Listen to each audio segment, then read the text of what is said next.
তোমরা যারা SIR form fill up করতে পারছো না, তো তাদের জন্য ভিডিওটা, বা যারা বুঝতে পারছো না, তো দেখো এসআইআর ফর্মটা আমি কম্পিউটারের সামনে বের করে রেখেছি।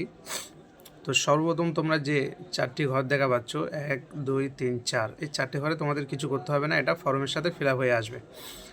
আর লাস্ট যে ঘরটা রয়েছে, এখানে তোমাদের একটা কালার প্রিন্ট ফটো দিতে হবে, যার ব্যাকগ্রাউন্ড হোয়াইট বা সাদা থাকবে।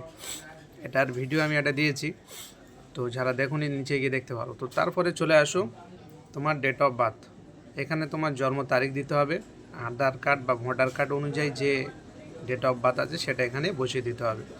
তারপরে আছে তোমার আধার নাম্বার যদি থাকে দেবে, না থাকলে কোনো অসুবিধা নেই, ছেড়ে দিতে পারো। তারপরে মোবাইল নাম্বার, বাবার নাম, বাবার ভোটার আইডি নাম্বার, মায়ের নাম, মায়ের ভোটার আইডি নাম্বার, স্বামী স্ত্রীর নাম। আচ্ছা, অনেকজন কী করছে, এই জায়গাটা গুলিয়ে ফেলছে, স্বামী স্ত্রীর নাম। এটা কি হবে, এটা একটু বুঝিয়ে বলছি শোনো। এখানে যার ফটো বা যার মানে ভোটার কার্ডের নাম অনুযায়ী এখানে লিখবে, এখানে যার নাম থাকবে তার, সে যদি ছেলে হয় তার স্ত্রীর নাম এখানে হবে, সে যদি মেয়ে হয় তার স্বামীর নাম এখানে হবে। ঠিক আছে, এটা বুঝতে পেরেছো?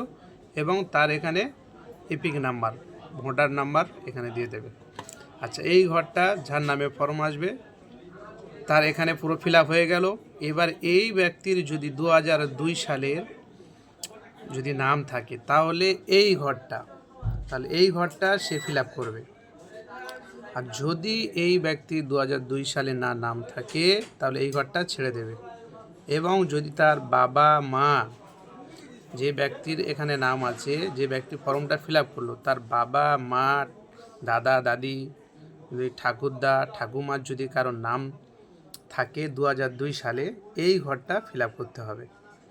এখানে যার নাম থাকবে, বাবা মা ঠাকুরদা ঠাকুমা, যার নাম থাকবে সে এখানটা নামটা দেবে, তার এপিক নাম্বার এখানে দেবে, রিলেটিভ সম্পর্কে কে হয়। এখানে একটা বিষয় কিছু মানুষ বুঝতে পারছে না, সমস্যার মধ্যে পড়ছে, এই যে সম্পর্কটা।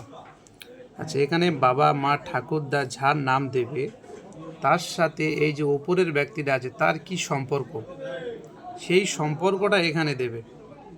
এই ব্যক্তির সঙ্গে এই ওপরে যে এই যে নাম থাকবে, এই ব্যক্তিটার যে সম্পর্ক থাকবে, সেই সম্পর্কটা এখানে লিখবে। এটাও অনেকজন বুঝতে পারছে না, তো এটা একটু বুঝিয়ে বললাম। এটা একটু বেশি বেশি শেয়ার করো, যাতে মানুষের বুঝতে সুবিধা হয়, সুবিধার্থে একটু বেশি বেশি শেয়ার করে দাও।